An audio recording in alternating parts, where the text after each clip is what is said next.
Do you remember ever, as a kid, walking into a classroom and all the kids are talking, and if one person was talking, you'd hear them perfectly clearly. If it was two people talking, you might hear jumbo talking. But then as soon as the whole class is talking, there's just like a murmur.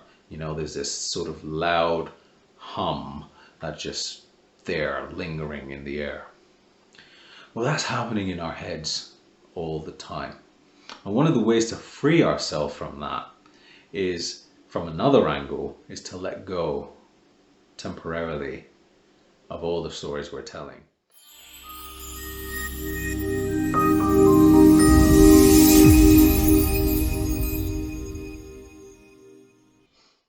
Hi guys, Calvin again. So we were talking about stories then, and not just the stories we tell the world, but the stories we tell ourselves, the stories going on in our heads, the internal story. Now, Don Miguel Ruiz, one of the famous Toltec wisdom authors, one of the most famous Toltec wisdom authors in the Western world for sure, and he's one of my favorite teachers. He says, we're always telling a story, wherever we are, wherever we go. We're telling stories to our friends, to our family, to the outside world. We're even telling stories to ourselves. And so it's my contention, as to my mind, that we really ought to make those stories constructive. We really ought to make those stories helpful to us, to improve our own quality of life and to improve those of the people around us, right? Whether that's in our business, our friendship circle, however we're engaging, we want to be telling ourselves stories that are serving us more. But what stories are we telling ourselves? So often we're telling ourselves stories that are limiting. These are narratives running inside of us, and they may not even be our true voice speaking. In fact, I can be almost certain that your true voice, what I like to call that true narrator that resides deep inside, will not be telling you a limiting story, because that voice wants you to reach, and that voice is you really, to reach your fullest potential, right? That voice wants you to actualize. That voice wants you to really bust out of the chains and really realize your potential as a person, as a human being existing at this time. So any other story that you're telling yourself at this point that may be limiting you, you will find that it is another voice, a chorus of voices. I like to call a chorus of voices of head noise that is just constantly running, and it's a parental voice, perhaps a societal voice, some kind of conditioning from the education system, whatever society it is, and all of us will be afflicted by this limitation. So we need to shine a light on the inner narrator then, really to find out what the truth that wants to come out of us is. And to get beyond that, we need to move beyond the chorus of other voices. So what is the internal story? And how can we get there? So often that's being told unconsciously. We're not even aware of that story. Yes, I do help people to tell their stories in their business. You may have seen in my talks, I use stories even in my talks to convey information. And this is a method of communication, of course, that I'm happy to engage in because I enjoy it. It's where my passion and interest lies. But it has to start within before we start to share outwardly. So get in touch then with that truth inside of you by really starting to shine a light on the stories that we're telling. And one of the first steps towards that is being able to silence the head noise, right? Now, if we think about what stories actually are and what they do, stories are keys to history. Stories are sometimes called the libraries of humanity. They store information and they contextualize meaning for us and our collective development, but also our individual development. So there is a sociological element to storytelling, of course, about the wider structures of society in which the characters are set, but then there's the autobiographical nature of stories, us as individuals, that psychological nature of the stories that we tell. Are they helping us? How we perceive the world? And this can change. Doesn't necessarily mean all the stories we're telling are true.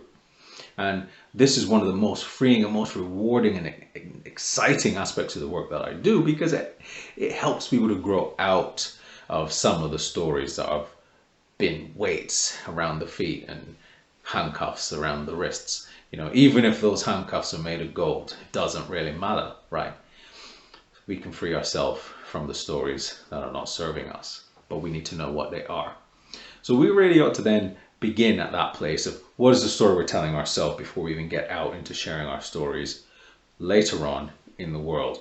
We can tell our stories of our current perspective, which we may not be able to see the whole picture, right? Imagine you're in a skyscraper, you're on floor number 1, and you look out over the horizon, and what you see is just the vantage point only from that particular floor, right?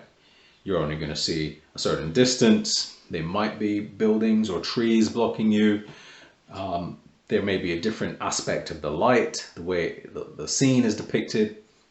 As soon as you get up back into that elevator and you go up a few floors, let's say you go up 100 floors, the vantage point suddenly changes. And then there's a perspective shift that takes place, and suddenly the landscape is wider, it's further, it's clearer.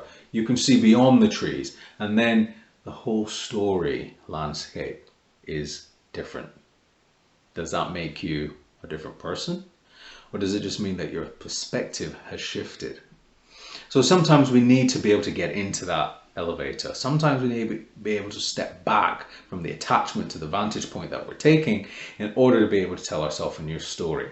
Now, how do we step back? So let's first of all look a little bit closer at that story, the meaning of the story, or what the word itself sort of implies. We're talking about the events, historical events, something that's happening or has happened to an individual or society at large or collection of people. But they tend to, of course, convey meaning, and they're carrying a message, which is one of the key fundamental things I talk about, 3 common mistakes people make before telling their stories. Watch that talk separately. But what I'm saying here is that they do seem to be based in either the past or the future, right? They do generally seem to be something about an event that has taken place or an event about to come. Now, fiction writing, we can paint broad pictures of an event taking place, but of course that is a projection. And so often, as William Storr says in his books, The Science of Storytelling, that all stories are a projection. They are a projection of what's going on inside of our heads and projected onto the screen of the outer world. And that's how we give what we experience and what we see meaning. That's what we, everything that we see and experience is contextualized and given meaning by the story that we wrap around the experience. And this is a great thing. This is not to invalidate the stories. I am, after all, a storyteller. But I'm very keen for people to tell stories with much more consciousness, bring much greater awareness to the way they're telling their stories. To, 1, empower themselves, but 2, to tell stories that are impacting their audiences in a much more positive way, in an authentic way, with much more clarity of purpose and intention, and much, much greater confidence. So that's why I feel that stories must start from the inside. We must get clear on what it is we're telling ourselves, or certainly get clearer, because there's always room for growth. There's always opportunity to improve and tell clearer, better, deeper, truer stories when we get in touch with that true inner narrator.